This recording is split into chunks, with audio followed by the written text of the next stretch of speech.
ভারত নিজেদের মতো করে বাংলাদেশে পাপের শাসক তারা বসিয়েছে। সেই রাজনৈতিক দলগুলোকে বাংলাদেশে 16 বছর ধরে তারা ফেসিবাদ কায়েম করে রেখেছিল। 24-এর অভ্যুত্থানের মধ্য দিয়ে বাংলাদেশ থেকে শেখ হাসিনা এবং আওয়ামী লীগকে যেমন উৎখাত করেছে, তেমনই ভাবে দিল্লির আধিপত্যবাদের বিরুদ্ধেও বাংলাদেশের মানুষেরা তাদের উচ্চ কণ্ঠ তারা জারি করেছে। বাংলাদেশের সম্ভাবনাকে নষ্ট করার আমরা কোন সুযোগ দেব না। বাংলাদেশের বিজয়কে ভারতের বিজয় দেখিয়ে ইতিহাস বিকৃতি করার ছেলেখেলাকে রাষ্ট্রীয়ভাবে প্রশ্রয় দেওয়ার কোন সুযোগ নেই। নিজের রাজনৈতিক সিদ্ধান্ত নিজে নিতে পারার ক্ষমতাকেও আমরা বিজয় হিসেবে দেখি।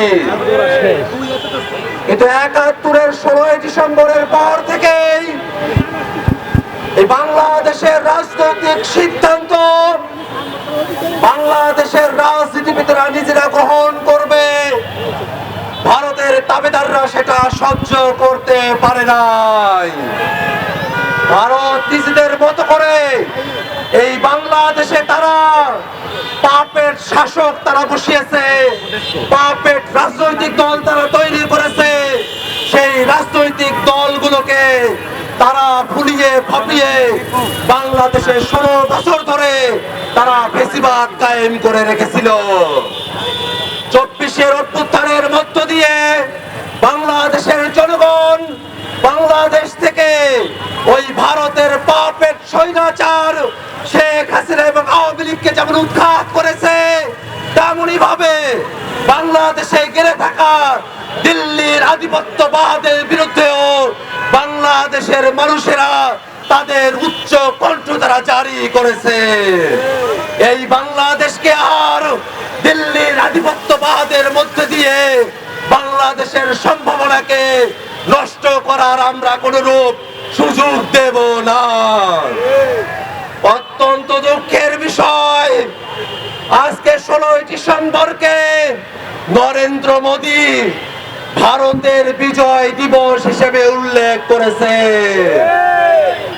বাংলাদেশের স্বাধীনতা, বাংলাদেশের বিজয় দিবসকে, বাংলাদেশের জনযুদ্ধকে, বাংলাদেশের মানুষের সংগ্রামকে ভারতের বিজয় হিসেবে দেখানোর মধ্য দিয়ে নরেন্দ্র মোদী দৃশ্যত ইতিহাস বিকৃতি করেছে।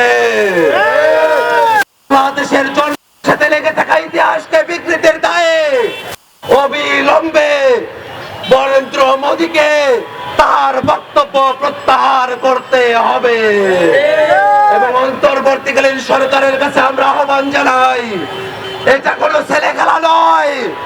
বাংলাদেশের বিজয়কে ভারতের বিজয় দেখিয়ে ইতিহাস বিকৃতি করার ছেলে খেলাকে রাষ্ট্রীয়ভাবে প্রশ্রয় দেওয়ার কোনো সুযোগ নেই। অবিলম্বে অন্তর্বর্তীকালীন সরকারকে রাষ্ট্রীয়ভাবে দায়িত্ব নিয়ে মোদীর এই ইতিহাস বিকৃতির বিরুদ্ধে বিবৃতি জারি করতে হবে। ভাইরা আমার, সামনে নির্বাচন অনুষ্ঠিত হবে। এবারের নির্বাচন শুধু মার্কার নির্বাচন না, এবারের নির্বাচন সংস্কারের নির্বাচন, এবারের নির্বাচন বাংলাদেশকে নতুন করে করার নির্বাচন।